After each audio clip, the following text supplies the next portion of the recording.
Apa hukum orang Islam menghadiri pengkebumian orang tak Islam? Kalau dalam masalah hubungan baik sosial, tapi kalau sudah dalam masalah ritual, ternyata dalam pengkebumian itu ada ritual. Bila kita bertetangga, berjiran, berkawan baik, cukup kita katakan, aku ikut berduka cita, ayah engkau meninggal dunia, mak engkau mati, aku ikut susah hati. Tapi kalau dalam masalah itu ada ritual, ada ibadah, masuk dalam agama, maka jelas dalam Islam sekat batasnya. Wala ana abidun ma'abattum wala antum abidun ma'abud lakum dinukum waliyah.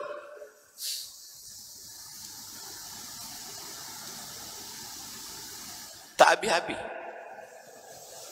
Apa hukum mendahulukan orang lain untuk berada di saf pertama salat? Wa yu'siruna ala anfusihim walau kana bihim khasasah. Di antara akhlak Islam namanya ithar. Ithar itu apa? Lebih mendulukan orang lain daripada dirinya sendiri. Ada air minum, mana yang lebih kita dulukan? Diri kita apa orang lain? Orang lain kita dulukan. Minumlah tuan, nanti aku bagi. Tapi jangan kau habiskan ya, lebih dulu. Tapi dalam masalah ibadah tak boleh ithar. Ibadah tak boleh ithar. Nah, ini sekarang banyak orang ithar dalam ibadah. Dalam ibadah kalau ada saf depan, kita maju depan. Rupanya kita segan, sebab yang sebelah ni cikgu kita, tuan guru kita. Mungkin ada adab. Tapi kalau sesama, maka tak ada ithar dalam masalah ibadah. Maka dulukan. Karena ibadah ini adalah afdal. Kita cari afdal. Dalam ithar ini hanya dalam masalah akhlak, dalam masalah makan. Sahabat Nabi dulu, bila ada makanan, dia bagi ke satu. Dia bagi satu. Dia bagi satu. Dia bagi satu. Berpusing makanan berputar. Berpusing makanan itu hingga sampai pada yang pertama, baru dia makan. Begitu. Orang sekarang tak, makanan habis. Masalah sop baru dia bagi kita. Awak majulah, maju. Masalah sop, makanya kalau hari Jumaat nampak sop kosong, terus saja kita maju. Terus saja. Begitu dalam kitab Syarah Riyadhus Shalihin. Baca Syarah Riyadhus Shalihin tentang masalah itsar. Apa hukum memutihkan kulit? Orang putih, orang Europe datang ke pantai kita nak menghitamkan kulit. Kita dah hitam pula nak putih. Memanglah manusia. Hadis riwayat Abdullah bin Mas'ud radhiyallahu anhu, la'anallahu al-washimat wal mutashimat wal mutanammisat wal mutafallijat wal mughayyirat lil husni.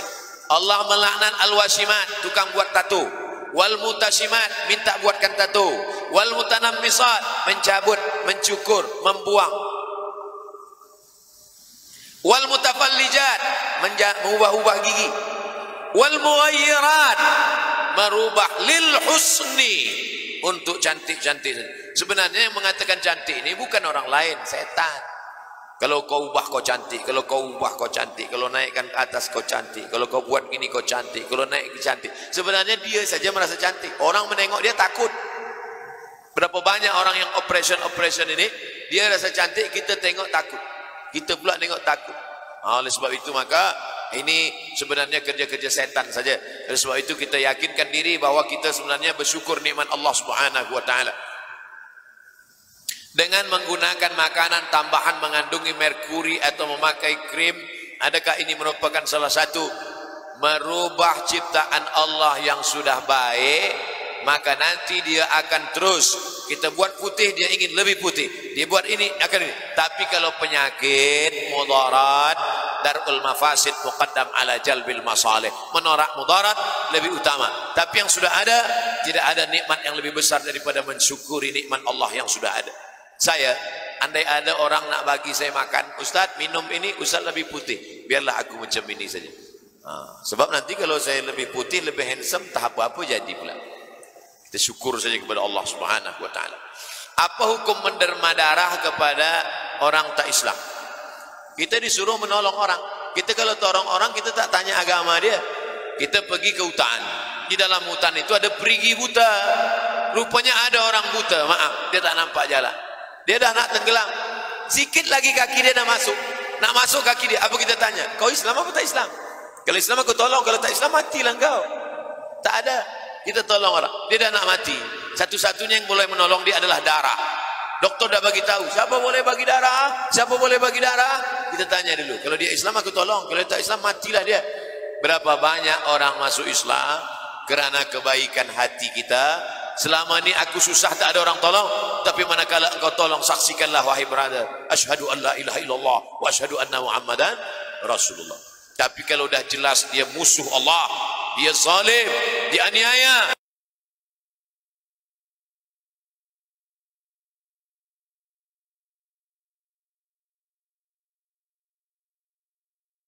tolongan itu pula boleh mendatangkan hidayah.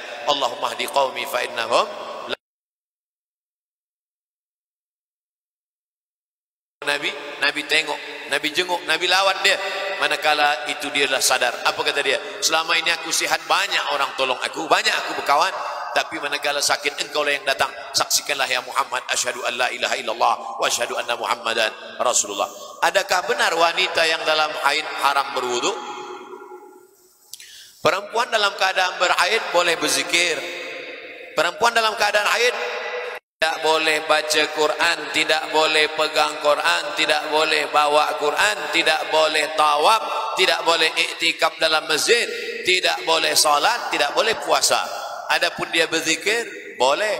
Adapun dia melaksanakan kebaikan, boleh.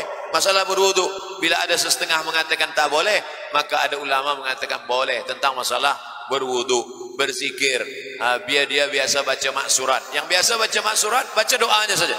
A'udzubikalimatillahi tammati min kulli syaitani wa hamati min kulli alama. Bismillahirrahmanirrahim. La yadurru ma'asmi syai'un fil ardi wala fis sama. Adapun yang ayat-ayat jangan dia baca. Tapi mazhab Maliki membolehkan perempuan yang mengulang bacaan Quran dengan syarat an zahri qalbin, dalam hati. Ada perempuan hafaz Quran, dia nak ulang hafalan dia. Bila tak ulang nanti hafazan dia hilang. Selama 7 hari dia tak buka Quran, maka dia diam saja. Bila nampak nanti ada perempuan, diam aja. Itu maknanya dia sedang ulang hafazan dia. Bila dia hafaz, bila tak hafaz diam, kita tak tahulah kenapa dia diam. 2, guru, cikgu yang ajarkan Quran di kelas, dia boleh baca Quran dengan baca dia potong-potong. Ya ayyuha alladzina amanu kutiba, boleh dia baca potong-potong sebab dia cikgu darurat. Apa hukum menjual alat soleh? Menjual anggur halal. Menjual anggur halal. Menjual anggur kepada orang yang biasa membuat khamar haram. Kita dah tahu betul bahawa dia ini pembuat khamar. Bila ada anggur dia akan giling, dia akan ubah menjadi khamar. Kita jual anggur kepada dia, haram. Yang saya jual ini kan anggur. Anggur bukan haram, betul, tapi dia pasti 100% akan dia ubah menjadi khamar. Bersolek-solek jahiliyah yang melampau batas, yang melampau had syariat Islam. Perbuatan itu haram. Menjual benda yang haram maka menjadi haram. Jangankan benda yang haram, benda yang halal pun kalau jelas dia ubah menjadi haram, maka hukumnya menjadi ikut haram. Begitu kata para ulama. Abdul Somad tak pernah berijtihad. Abdul Somad hanya membaca ijtihad para ulama. Bagaimana mengetahui jawaban yang tepat daripada istikharah kita? Ma khaba man istakhara wa ma nadima man istashara.